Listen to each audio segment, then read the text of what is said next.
পৃথার ইচ্ছেরানায় তোমাকে আবারও স্বাগত। আজকে যে ছোট গল্পটা পড়ব তার নাম শেষ ছবি। লিখেছেন বনফুল।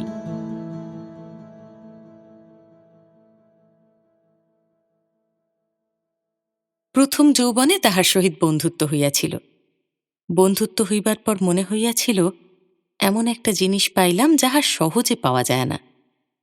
রাত্রি জাগিয়া পড়া মুখস্থ করিয়া পরীক্ষায় বেশ ভালো নম্বর পাইয়াছিলাম।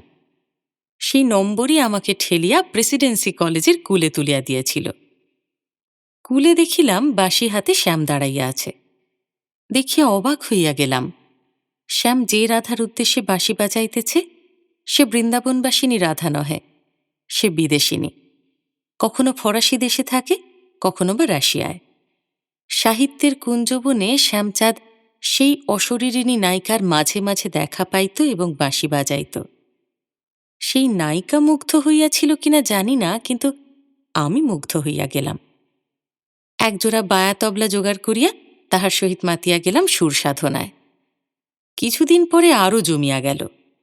সুরের আসরে সুরাদেবীও আসিয়া যোগ দিলেন। সকলে আমাদের বলিত মানিক জোর। একসঙ্গে শোয়া বসা, একসঙ্গে খাওয়া দাওয়া, এক চায়ের দোকানে আড্ডা মারা, একসঙ্গে কন্টিনেন্টাল উপন্যাস পড়া, একসঙ্গে স্বপ্ন দেখা। হায়, প্রগতির পথে পিতারা চিরকাল কণ্টক স্বরূপ। আমার পিতা একেবারে পর্বতের মতো পথরোধ করিয়া দাঁড়াইলেন।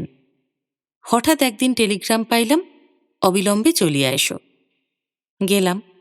পিতা গালমন্দ করিলেন না, কিন্তু দৃঢ় কণ্ঠে বলিলেন, তোমাকে আর কলিকাতায় পড়িতে হইবে না, এখানকার কলেজেই ভর্তি হইয়া যাও। পিতা অনমনীয় চরিত্রের লোক ছিলেন। তাহার সহিত বাদ প্রতিবাদ করিতে সাহস হইল না। মনের দুঃখ মনে চাপিয়া বহরমপুর কলেজেই ভর্তি হইয়া গেলাম। এজন্য এখন এই বৃদ্ধ বয়সে স্বর্গীয় পিতার চরণে বারংবার প্রণতি জানাই। এখন আমি মুনশেফ। আশা আছে রিটায়ার করিবার পূর্বে সাবজজ হইতে পারিব। শ্যামের সহিত বাঁশি বাজাইলে এসব হইত না। শ্যামকে কিন্তু একেবারে বর্জন করিতে পারি নাই। চিঠি লেখালেখি চলিত। তাহার প্রথম চিঠিটার অংশবিশেষ পড়িয়া এখন ভারী মজা লাগিতেছে। তোমরা ভালো ছেলে, ভালোত্বের বাঁধা সড়কে চলিয়া একদিন তোমরা একটা নির্দিষ্ট নাম করা সরাইখানায় পৌঁছাইয়া যাইবে। কিন্তু আমরা বাঁধা সড়কের ধার ধারি না। যে পথে কেহই চলে নাই, আমরা সেই পথের পথিক। আমাদের পথের বর্ণনা কবি নজরুল ইসলাম দিয়াছেন, দুর্গমগিরি কান্তার মরু। কিন্তু এই কবিতায় কবি কল্পনা করিয়াছেন সঙ্গে আরও যাত্রী আছে। কিন্তু আমি যে পথে চলিয়াছি সে পথে কেহ নাই, আমি একা। এমনকি সুনামও আমার সঙ্গী নহে। সবাই বলে আমি বখাটে ছেলে। সামাজিক অভিধানে সম্ভবত উহাই আমার সংজ্ঞা। কিন্তু আমার একমাত্র সান্ত্বনা শেলি কিডস। গেটেও একদিন আমার দলের লোক ছিলেন। সমাজের কাছে তাহারা ভালো ছেলের সার্টিফিকেট পান নাই, কিন্তু আমি একটা অভাব বোধ করিতেছি। মেয়েরা সাধারণত পুরুষের প্রতিভাকে উদ্দীপ্ত করে, তাহাকে অসাধ্য সাধনে প্রবৃত্ত করিতে উৎসাহ দেয়। কিন্তু আমাদের দেশে সেরকম মেয়ে কোথায়? সবই যেন ছাঁচে ঢালা পুতুল। হয় খেদি নেড়ি বগিবিন্দির ছাঁচে ঢালা, না হয় তথাকথিত আলোকপ্রাপ্ত সমাজের ছাঁচে ঢালা। স্বকীয়তার দীপ্তি কাহারও মধ্যে দেখি না। মেরি ফ্রগলে বা হ্যারিয়েট বা লটির মতো মেয়ে আমাদের ভদ্র সমাজে কই? সবাই মুখস্থ করা নীতি কথা বলে, প্রাণের কথা কাহারও মুখে বড় একটা শুনি নাই। সোনিয়ার মতো মেয়ে এদেশের মাটিতে কল্পনাতীত। সেরির দাম সম্প্রতি প্রায় আকাশচুম্বী হইয়াছে। তুমি সিঁড়ি ছিলে অনেক আকাশচুম্বী রত্নই আহরণ করিতে পারিতাম। এখন সাধারণ ব্র্যান্ডি জোটানোই দুষ্কর হইয়া পড়িয়াছে। ধ্যানেশ্বরীর সহিত আলাপ করিবার চেষ্টা করিতেছি, যদি তাহার প্রেমে পড়িতে পারি। একজন বহুদর্শীর মুখে শুনিলাম ধ্যানেশ্বরী শুধু যে সস্তা তাহাই নন, শরীরের পক্ষে উপকারীও। তিনি অবশ্য গাঁজাকেই সর্বোচ্চ সম্মানের আসন দিলেন, কিন্তু ভাই গাঁজা খাইতে পারিব না। দ্বিতীয় আরেকটি পত্রে দেখিতেছি, ভাই শিবেন, শুনিলাম তুমি ভালো করিয়া আইন পরীক্ষায় উত্তীর্ণ হইয়াছ। জানি এইবার তোমাকে লাইন ধরিতে হইবে। এই লাইন ধরিয়া যে টার্মিনাসে পৌঁছিবে তাহার একটা বাঁধা ধরা ছবি তোমার জানা আছে।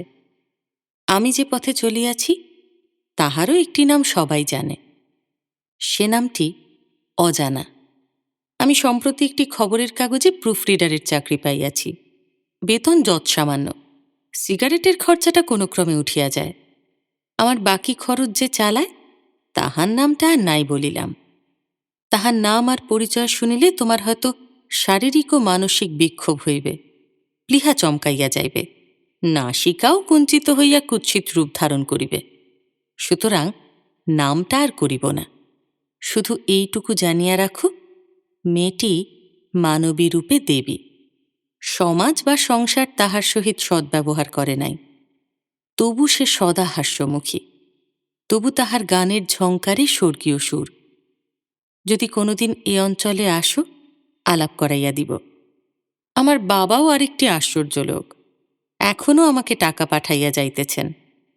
তাহার বোধহয় এখনও আশা আছে আমি বিএ পাশ করিয়া তাহার আপিসে একদিন ঢুকিব। আমি যে অন্যত্র চাকুরি লইয়াছি সে কথা তাহাকে এখনো জানাই নাই। জানাইলে হয়তো ৩ টাকা পাঠানো বন্ধ করিয়া দিবেন। এ বাজারে মাসে ৫০ টাকা তুচ্ছ করিবার মতো নয়।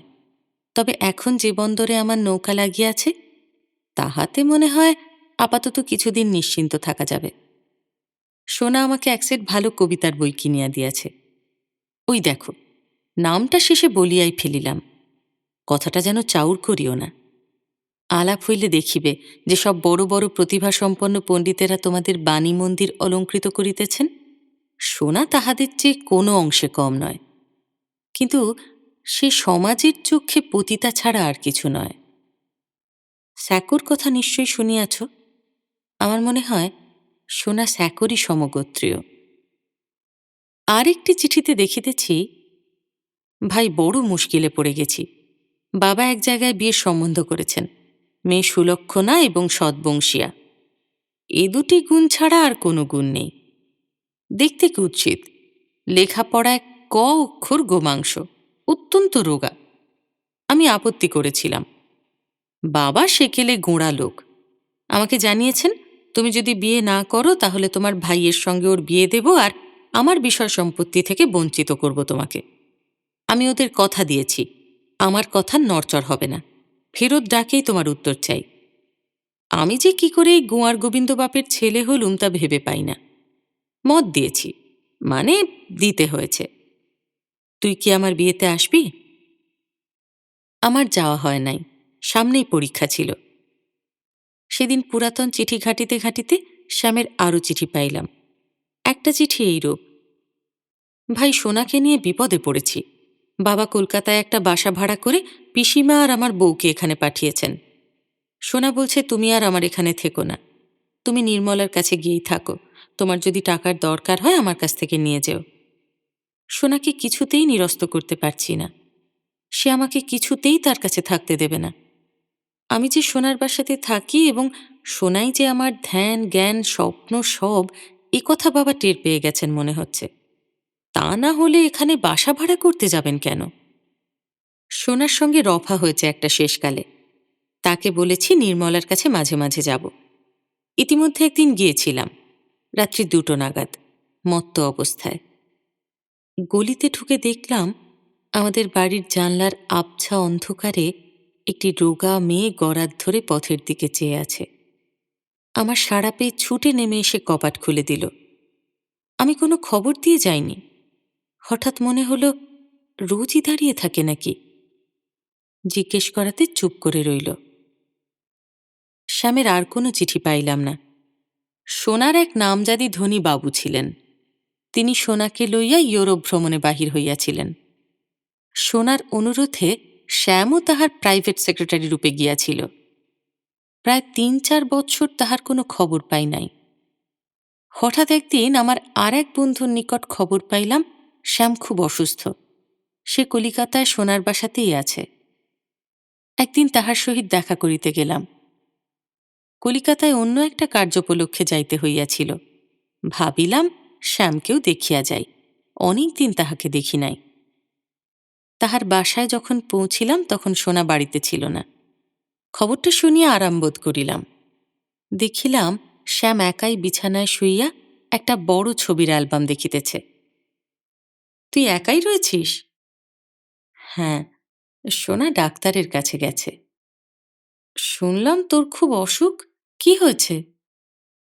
যক্ষ্মা, রাজযক্ষ্মা। রাজকীয় জীবনযাপন করেছি তো।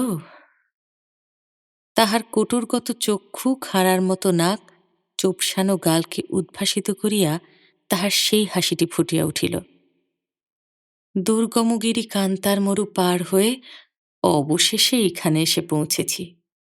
যবনিকা পড়বার আর দেরি নেই। খক করিয়া কাশিতে লাগিল। জীবনটা যে এত চট করে শেষ হয়ে যাবে তা ভাবিনি। শেষ হয়ে যাওয়াই নিয়ম অবশ্য। আবার কাশিতে লাগিল। বলিলাম, ওসব কথা থাক। ইউরোপে গিয়েছিলি শুনলাম, কি কি দেখলি সেখানে? দেখলাম দুরন্ত জীবন প্রবাহ বয়ে যাচ্ছে চারিদিকে। আর দেখলাম ওদেশের আর্ট গ্যালারিগুলো, প্রতিভাবান শিল্পীদের অমর সৃষ্টি সব। অনেক ছবি, অনেক মর্মর মূর্তি। আর দেখলাম সোনাকে। ওরকম মেয়ে হয় না। ও আমার জন্য যা করেছে তার তুলনা নেই। কিন্তু তবু মনে হচ্ছে যেন সব ভুল করেছি। রূপ, লেখাপড়া, শিল্প, নাচ, গান, সাহিত্য এসব নিয়েই তো জীবন কাটলো, কিন্তু তবু মনে হচ্ছে। চুপ করিয়া শূন্যের দিকে চাহিয়া রহিল। তাহার পর হাসিয়া বলিল, ছবি তো অনেক রকম দেখলাম, কিন্তু জীবনের শেষ প্রান্তে এসে একটি ছবিই কেবল চোখের উপর ভাসছে, আর বাকি সব মুছে গেছে। কি ছবি সেটা? একটা রোগা মেয়ে অন্ধকার রাত্রে জানলার গরাদ ধরে রাস্তার দিকে আকুল নয়নে চেয়ে আছে। এই ছবিটা সব ছবিকে আড়াল করে চোখের সামনে ফুটে উঠেছে। মনে হচ্ছে ওইটাই শেষ পর্যন্ত থাকবে। বুঝিলাম আমি আসাতে শ্যাম একটু উত্তেজিত হইয়া পড়িয়াছে। বেশিক্ষণ বসিলাম না, চলিয়া আসিলাম। পরদিনই শুনিলাম শ্যামের মৃত্যু হইয়াছে।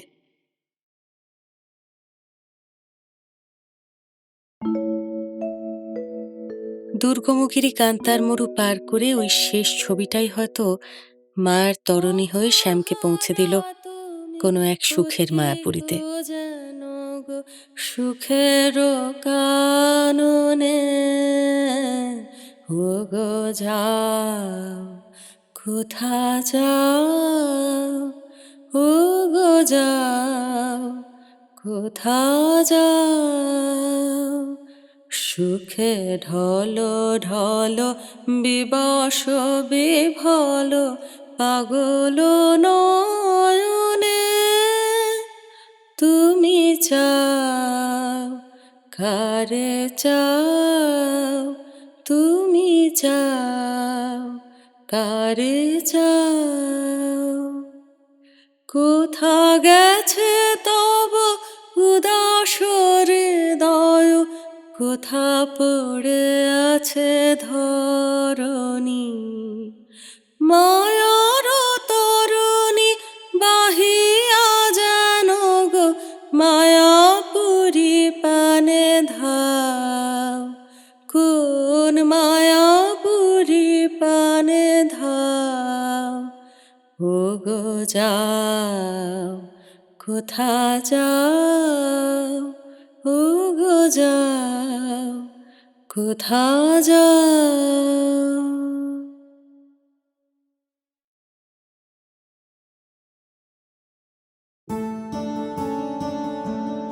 কেমন লাগলো তোমার আজকের এই গল্পটা?